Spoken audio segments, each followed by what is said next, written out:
Practice harmony, nutshelled. I know it's been a while since some of you have taken a theory course, so we're going to just dip back into some of the big picture things about analyzing classical harmony. Okay, so consider three functions of harmony. In other words, chords have jobs, and their jobs are to lead the ear or to suggest certain things are going to happen harmonically. And in classical music, what happens in the harmony is very much linked to what happens in the phrasing and in the structure of the music. So, one function is to reside somewhere, to be content to stay there, to be home. Another function is to signal to the ear that you've gone somewhere harmonically and that a return to the home may be coming. Finally, we entice the ear to desire a return home. So those are the three functions. Well, here's what they're called.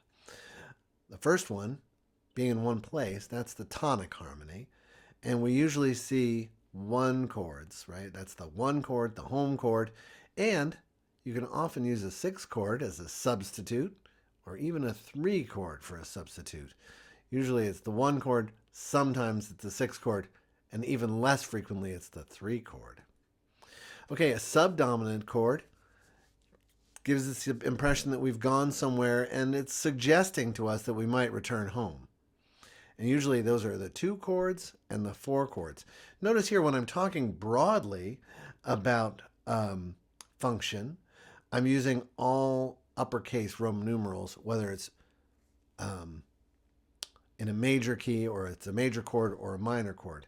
Okay, but when you do your analysis, your Roman numeral analysis, you're still going to use lowercase Roman numerals for minor and diminished harmonies.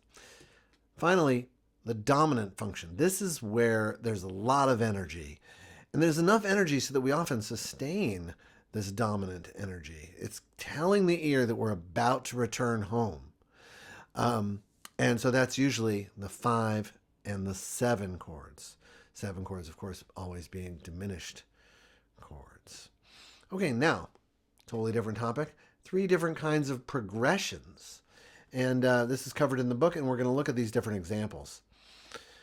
So a prolongation progression is where we're going between instances of the same harmony, right? So we're on a 1 chord, and then we go to the 5 chord and back. We haven't had a cadence. We're just residing in the 1 chord, moving to the 5 chord, say, and then returning these subordinate chords between the main chord. Secondly, second kind of chord progression is where a tonal center is confirmed by a series of chords, typically going tonic to subdominant to dominant, and then probably back to the tonic. Okay, well, we look for those 3 functions, tonic, subdominant, and subdominant, to tell us that we're in a key. Finally, we have sequential chord progressions where there's a pattern of root movement that we hear, and it tends to destabilize the tonal center. All right, here are the examples in our text. Okay, the prolongation, where a harmony sustains. Here are some of those examples.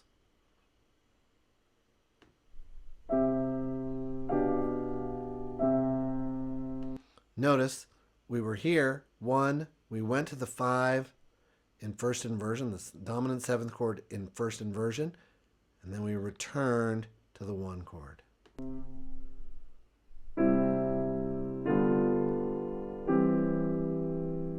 Again, we're really in the 1 chord this whole measure. We're using this 5 chord to support the melody and give it a little flavor, but we haven't really gone anywhere.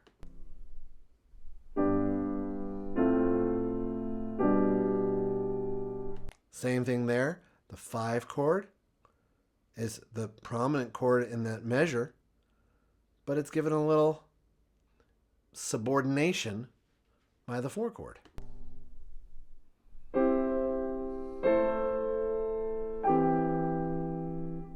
again, it's prominently a 1 chord area, and then we've got this 6 chord. It's not changing the harmonic energy field significantly. Of course, this first inversion 1 chord is a delight to hear. And lastly, listen to how this pedal, you'll barely be able to hear it, but the pedal tone sustains through these intervening chords here.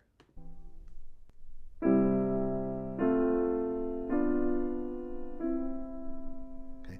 To my ear, that sounds cadential, because the 1 chord or the 1 pedal we lose track of a little bit. Okay, now let's listen to some cadences. All right, here we go. Here's 1 cadence.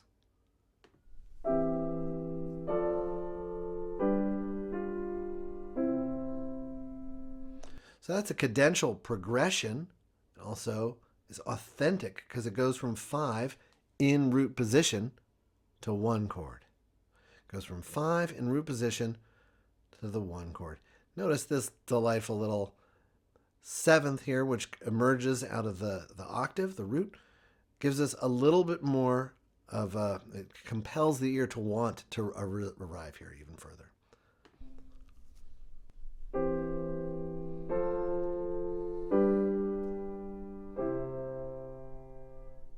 Delightful.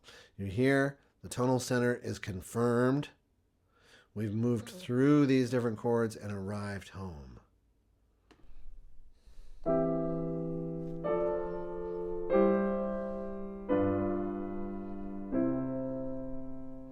Right? And in each one of these, we have a tonic, a subdominant, and a dominant function. In these cases, since they're authentic, they're all followed by the tonic chord again. But now let's listen to the half cadence. The tonal center is still confirmed, but it's confirmed without being consummated.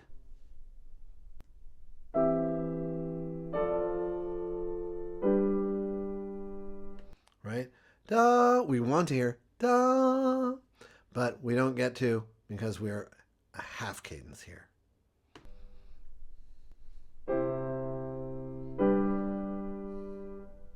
Hardly anything, going from 1 to 5, not having a subdominant harmony. Nonetheless, it compels the ear to want to hear the 1 chord.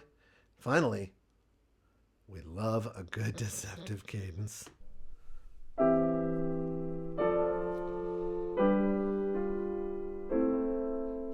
Oh, I love that.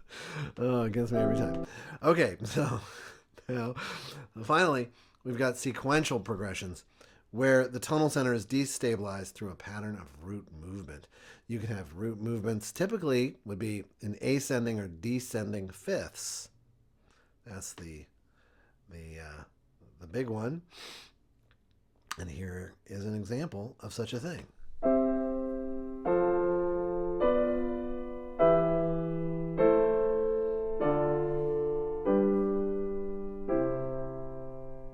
Right? And in this case, it ends with a cadence. Subdominant, dominant, tonic. Now we're going to go the other way. Here, we go down by a fifth, up by a fourth, which is really down by a fifth. Then down by a fifth, up by a fourth, which is really down by a fifth. And so forth, taking us from the 1 chord, all the way to the 1 chord. Now we're going to go up by fifths. Gives you a different feeling.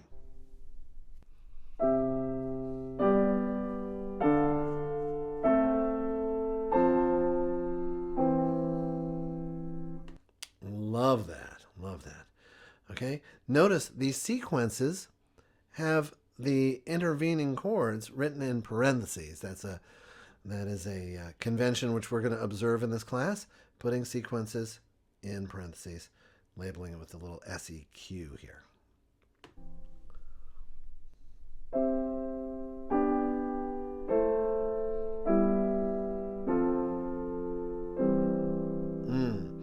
So notice here we've got a descending bass line, but the root movement is not descending by step.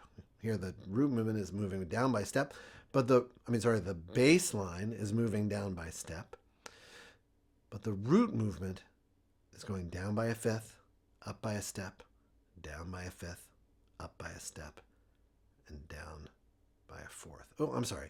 Down by a fourth, up by a step, down by a fourth, up by a step, down by a fourth. That's our Pachelbel progression.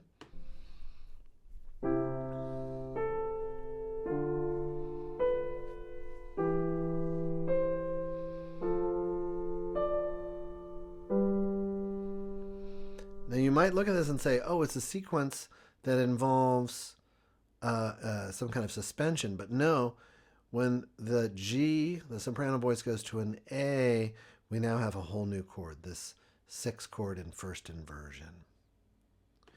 Okay, this concludes our harmony in a nutshell. We'll continue with this as we go along, but that's the big picture for now.